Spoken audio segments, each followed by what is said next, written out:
Hello friends, welcome back to my channel home cooking with Soma. এই রেসিপিটার মধ্যে আপনারা দু রকমের স্বাদ পাবেন। এটাকে আপনারা কেকও বলতে পারেন, আবার পিঠেও বলতে পারবেন। চিনি ছাড়া, তেল ছাড়া, দই ছাড়া ঘরে থাকা মাত্র কয়েকটা উপকরণ দিয়ে এই রেসিপিটি তৈরি করব মাত্র 20 থেকে 25 মিনিটের মধ্যে। এটা দেখতে যতটা সুন্দর লাগছে, খেতেও কিন্তু খুবই সুস্বাদুকর আর একদম সফট এবং স্বাস্থ্যকর। আর এর ভেতরটা আপনারা দেখে নিন, একদম জালিদার। আজকের রেসিপি যদি আপনাদের ভালো লেগে থাকে তাহলে অনুরোধ রইল আমার চ্যানেলটিকে সাবস্ক্রাইব করে আমার পাশে থাকার জন্য। চলুন তাহলে শুরু করা যাক আজকের রেসিপি। আজকের রেসিপিটা তৈরি করার জন্য আমি চিনির ব্যবহার করব না, আমি করব গুড়ের ব্যবহার। গুড় সাধারণত চিনির থেকে বেশি হেলদি হয়। এখানে নিয়ে নিয়েছি মেজারিং কাপের হাফ কাপ খেজুরের পাটালি গুড়। গুড়ের পরিমাণটা আপনারা নিজেদের স্বাদ অনুযায়ী বাড়িয়ে বা কমিয়ে নিতে পারেন। এখন আমি নিয়ে নিয়েছি মেজারিং কাপের 1 কাপ গরম দুধ।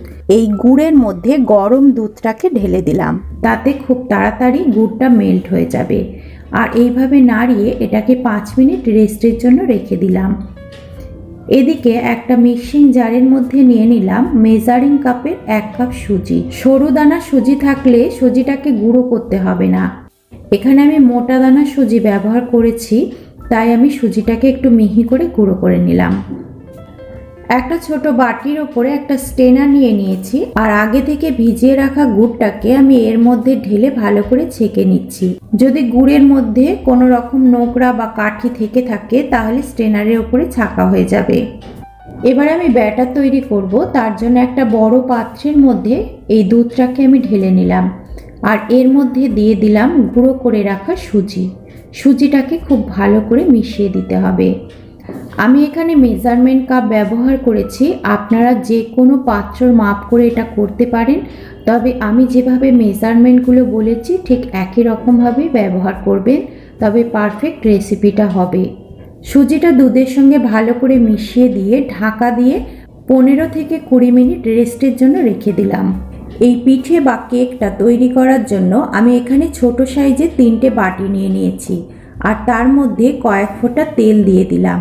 তেলটাকে ভালো করে বাটিগুলোর মধ্যে ব্রাশ করে রাখতে হবে, তবে পিঠে বা কেকটাকে আনমোল করতে সুবিধা হবে। বাটিগুলোকে রেডি করে নিয়ে এবার আমি ব্যাটারটাকে নিয়ে নিলাম। ব্যাটারটা রেস্ট হয়ে যাওয়ার পর দেখুন অনেকটাই সুজিগুলো ফুলে গেছে আর ব্যাটারটা ঘন হয়ে গেছে। এখন এর মধ্যে দিয়ে দিচ্ছি স্বাদ অনুযায়ী নুন আর তার সাথে দিয়ে দিলাম ফ্লেভারের জন্য 3টে থেতো করে নেওয়া এলাচ। আর এর মধ্যে দিয়ে দেব আমি আমার পছন্দ মতো কিছুটা ড্রাই ফ্রুট। আপনারা এখানে ড্রাই ফ্রুট, টুটি ফুটি যা কিছুই ব্যবহার করতে পারেন। কাজু, কিশমিশ এবং আমন্ড বাদামকে ছোট ছোট করে কুচিয়ে আমি এর মধ্যে দিয়ে দিলাম। এখন সমস্ত উপকরণগুলোকে ভালো করে মিশিয়ে দিচ্ছি। ব্যাটার যদি পাতলা হয়ে যায় সেক্ষেত্রে আপনারা কিছুটা সুজি বা কিছুটা ময়দাও এখানে মিশিয়ে নিয়ে ব্যাটারটাকে সঠিক ঘনত্বে নিয়ে চলে আসতে পারেন। ব্যাটারের ঘনত্বটা না পাতলা না মোটা, মিডিয়ামভাবে রাখতে হবে। সব কিছু ভালো করে মিশিয়ে দেওয়ার পরে শেষে এখানে নিয়ে নিয়েছি 1 প্যাকেট ইনো বা ফুড সল্ট। এর মধ্যে থেকে অর্ধেকটা পরিমাণ ইনো বা ফুড সল্ট এর মধ্যে দিয়ে দিচ্ছি। দিয়ে দেওয়ার সঙ্গে সঙ্গে ভালো করে মিশিয়ে দিতে হবে। মিশ্রণটার সঙ্গে ইনোটাকে ভালো করে শুধু মিশিয়ে দিতে হবে, বেশিক্ষণ কিন্তু নাড়াচাড়া করা যাবে না, তাতে এয়ার বাবলসগুলো নষ্ট হয়ে যাবে, কেক বা পিঠেটা ফুলতে অসুবিধা হবে। সম্পূর্ণ মিশ্রণটা মিশিয়ে দেওয়ার পর ব্যাটারের ঘনত্বটা ঠিক এই রকম হবে। ব্যাটারটাকে রেডি করে নিয়ে আমি বাটির মধ্যে ঢেলে নিচ্ছি, তবে পুরো বাটিটা ভর্তি করবেন না। যখন এই কেক বা পিঠেগুলো তৈরি হয়ে যাবে তখন অনেকটাই ফুলে যাবে, তাই ভর্তি বাটির থেকে একটু কম করে এভাবে ভর্তি করে নিতে হবে। এখানে আমি এখন 3টে বাটি ভর্তি করেছি, পরে আমি আরও 2টো বাটি ভর্তি করে নিয়েছিলাম। 1 কাপ সুজি দিয়ে যে ব্যাটারটাকে আমি তৈরি করেছি সেটা মোট 5টা কেক বা পিঠে তৈরি হয়েছে। আর এই বাটিটাকে ভর্তি করার পর বেশিক্ষণ রাখা যাবে না। বাটিগুলোকে ভর্তি করে নিয়ে এদিকে চলে এলাম স্টিম করার পদ্ধতিতে। একটা কড়াইয়ের মধ্যে আগে থেকে আমি বেশ কিছুটা জল গরম করতে বসিয়ে দিয়েছিলাম। এর ওপরে একটা ছিদ্রযুক্ত থালা দিয়ে দিলাম আর তার উপরে একে একে আমি বাটিগুলোকে বসিয়ে দিচ্ছি। আগেই বলেছি 3টে এক সাইজের বাটি আমি ভর্তি করেছিলাম, তার সঙ্গে আরও একটা বাটি আমি বসিয়ে দিলাম, আর একটা বাটিকে আমি আলাদা করে স্টিম করে নিয়েছিলাম। মোট 5টা কেক বা পিঠে আমার তৈরি হয়েছে। আর এই বাটিগুলোর মধ্যে ওপর থেকে কিছুটা কাজু কিশমিশ এবং নারকেলের টুকরো আমি দিয়ে দিলাম। এটা সম্পূর্ণ অপশনাল, আপনারা আপনাদের পছন্দ মতো সাজিয়ে নিতে পারেন। এবারে এটাকে ঢেকে আমি স্টিম করে নেব 15 মিনিট। ফিরে এলাম 15 মিনিট পর। এখন দেখতেই পাচ্ছেন কেক বা পিঠেগুলো কতটা করে ফুলে গেছে আর দেখতে কতটা সুন্দর এবং লোভনীয় লাগছে। একটা টুথপিক দিয়ে আমি চেক করে নিচ্ছি ভেতরটা ভালোভাবে কুক হয়েছে কিনা। হাতের মধ্যে কিছুই লেগে থাকছে না, তাহলে ভেতরটা খুব সুন্দরভাবে কুক হয়ে গেছে। এটাকে হালকা একটু ঠান্ডা করে নেব।